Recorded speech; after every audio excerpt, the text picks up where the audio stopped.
Welcome back to the Crochet Crowd. I'm your host Mikey. Today I'm going to show you how this is joined. So this is the third video in the series. And so what we have here is that everything is going to come together. If you are using this tutorial only with just this type of octagon, then it doesn't matter which the order is. But I'm going to just take you to the other diagram that we used in 2014, just in case you decided to use that video for attaching things together. On page number 5, you're going to find this diagram and it's going to have a number of what the motif was. We only use motif number 1 throughout this whole series at this moment.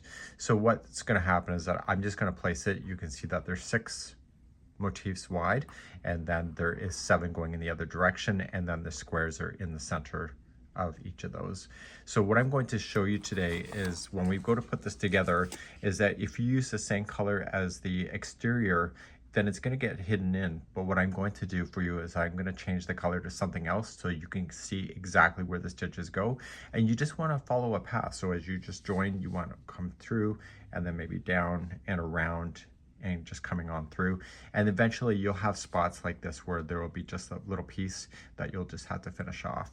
Now, some people suggested that maybe we should do a join as you go. I don't disagree with that. The problem is that, and it's not really a problem, but when you present something like this in a county fair, it tends to get a lot of awards because judges know that the attaching that you did is actually very time consuming, and if you do it well, then it's obviously going to get you a blue ribbon or pretty much close to it. So let's begin to show you how to put this thing together. First step I want you to do is that I want you to create a small little slip knot on one side of a strand. So just cut a long enough strand that you can physically manage. If it's too long, then it becomes cumbersome, but just make it long enough that you are able to do a bit of a section. And when I say a bit, maybe just passing through and just, just maybe about 2 or 3 feet. So what I want to do is I want to put the other end onto a tapestry needle. Now we know in the larger motifs that there was 3 chains on the corner, and we also know that's true also for those squares. So what I'm going to do, and I would be using white if I wasn't on camera, and I'm going to go into the middle one, but I want to choose the back loop only. Don't go into both stitches because you want it to stay nice and flat. So back loop, middle one, and you're going to match it to the back loop of the one you're joining with. And what this does is when you're using the back loops, it makes this sink down into it, and you're just going to pull through. Now, right away, put it through the slip knot. This will lock it from being able to fall out. And I'm going to show you what I'm going to do. And now the white that I showed you has this, but because it's white, you just don't see it. Okay. And you're going to pull it tight. Okay, it's going to look like that. So what I'm going to do for the next several stitches is that I'm going to cover this and get it into position underneath. So we know that the next stitch is still part of the corner. Okay, so back loop of the next stitch and the back loop of the next stitch of the same corner. And I'm going up underneath, putting this on top. And I'm just coming in.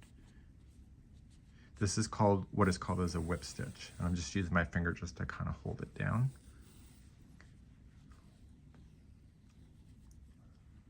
Okay. It takes a few stitches before that will really get stuck in.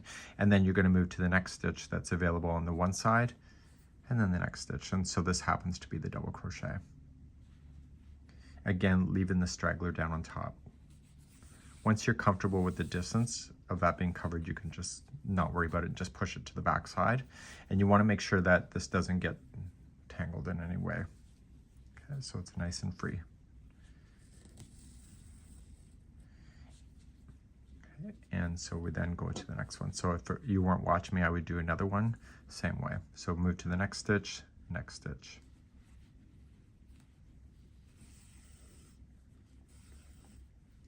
Now, you can clearly see that I've been burying that in there, but if it was white, you would barely see it. But I want to pull this tight now, like that, and I want to toss the straggler to the back side, and I'll deal with it later. So I'm just going to now just carry on using the back loops only until I hit to the next corner. And at any time, you can just give it a good reef and pull on it. and this is what makes it hidden. And because it's you're using the back loops only, it causes it to sink between the motifs. So if you use both of the loops, it would be creating like a window seal kind of concept, but using the back loops, it's a lot more sexier, I guess you can say. So what I'm going to do is I'm going to keep matching. If your stitch counts are off, you can always just move to the next stitch here and then just use the same one that you were just in if there's a differential. There shouldn't be, but if there was, you can do that pretty easily and nobody would ever notice, especially if you're using the same color. Okay, so I'll meet you on the first corner that I'm about to hit. I'm getting closer to the next corner. This was the last double crochet before I hit a corner. So I'm going to come into the first chain of the one, the next chain of the next.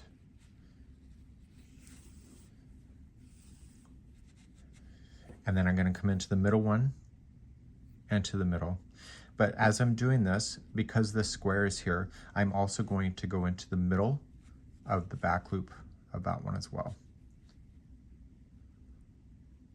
So all three are attached at the same time.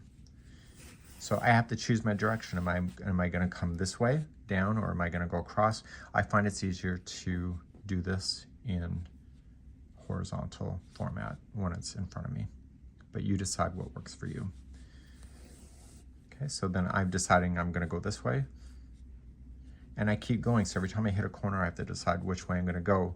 So I'm going to end up this slot that I'm going to have to do later. And I just continue to work on the back loops until it's put together. So as soon as this yarn strand is done, if you have to start a new one, then go ahead and do that, like a new strand, in order to continue. And you just want to make these long enough so it's not, if it's too long, I find it gets tangled everywhere and it starts to make a real mess. So don't be too generous with the length of the yarn. So I will see you at the next corner just to verify. And at any time you can pull on it to tighten things up. I'm about to hit another corner. So the first one is just, there's chaining of 3. So the first one is a chain 1 there. We're just going to go across. And then the next one is the middle one. And I'm going to grab this one in the middle. And I'm going to grab this one. And so all 3 then are attached at the same time. And then you have to decide which direction you're going to go in, and I'm just going to be consistent and just work my way across. So when I come back, I'm going to show you how I'm going to weave in the ends when I get to where I need to go. And if your strand is not long enough, you're going to also want to use the same concept for finishing off and restarting new yarn. And I will show you attaching just a little section like this together as well. So I'm approaching the final edge, and I'm going to have to finish this yarn off.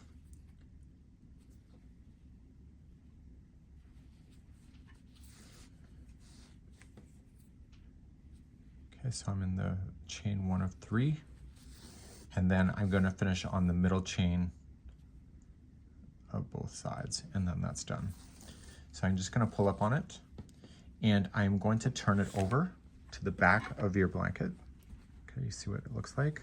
And I'm just going to carefully just create a little knot. Okay, don't let that needle go to the other side of the work. Just stay on the back. And if you're using the white, it pretty much is going to be hidden anyway. So we're going to just feed it through the loop just to lock it.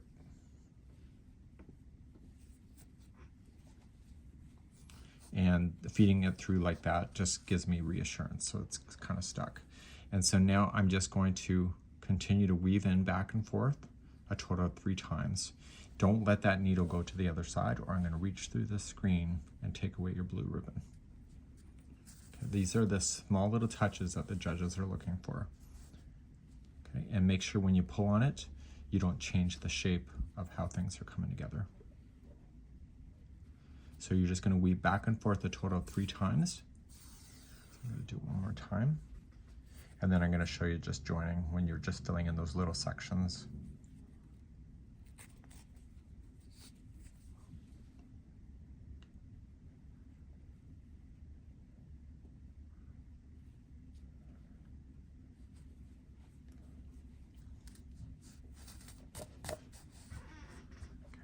it's done.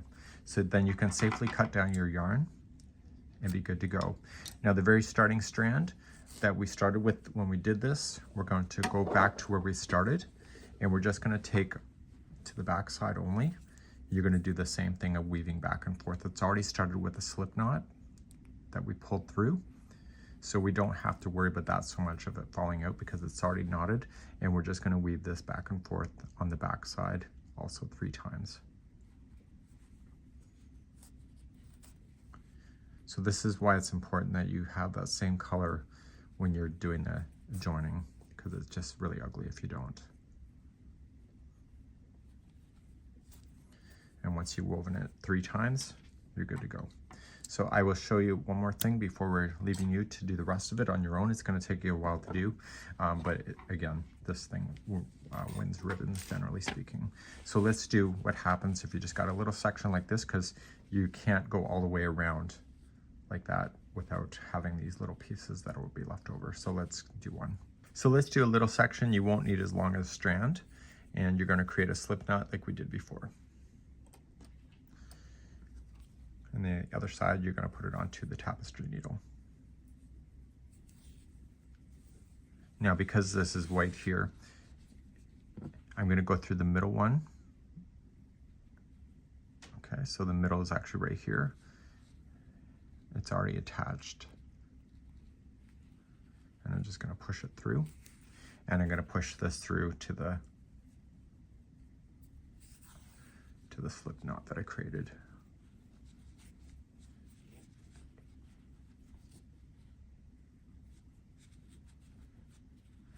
Okay, just go through it a few times. So you're just going to start your next on the chain in the corner, next one back loop only.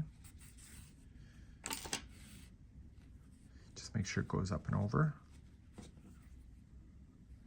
And then just keep on going. So you're just going to do a few stitches trapping that beginning one into the whip stitch itself.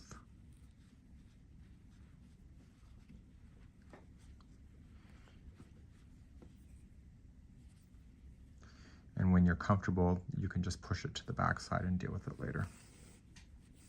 Okay, so I'm comfortable at this point, and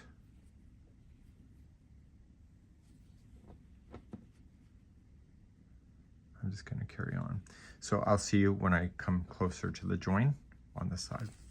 I was going to pull this tight off camera, but at any time you can just pull it tight and it sinks it down even more. So continuing along, back loop to back loop.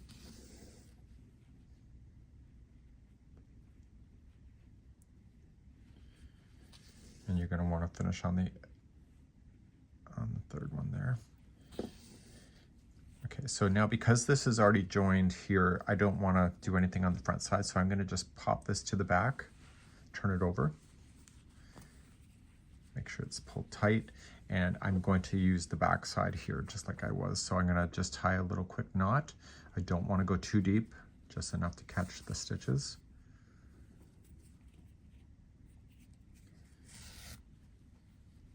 And then just carefully just go back and forth 3 times. And I stay within the join when I do that. I don't go into the motif at all.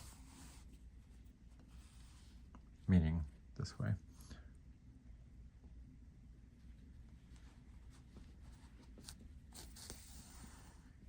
And then the starting strand that we had for this section, we're just going to do the same thing. We're just going to weave it back and forth. So, but I do recommend that you turn it over and make sure it looks good before you do the final one. So let's just put it onto the hook. Let's get there. We already pushed it to the back side. I'm just going to take a quick look. So when I pull on this, I want the consistency of the look.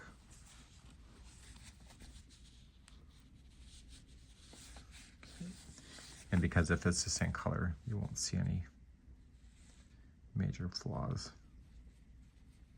And just weave it back and forth on the back side, again 3 times.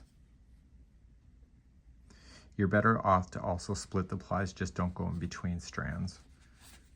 If you have issues with things falling out, that's the best way to go. Okay, so I'm gonna leave the rest for you for attaching. You just have to work through the process. Probably put it on a table, put on some TV, music, and if this was white, it would look just like that. And this is what it would look like if it was a different color, which I don't particularly like. I'll see you in the next video as we do our final stages for your blanket.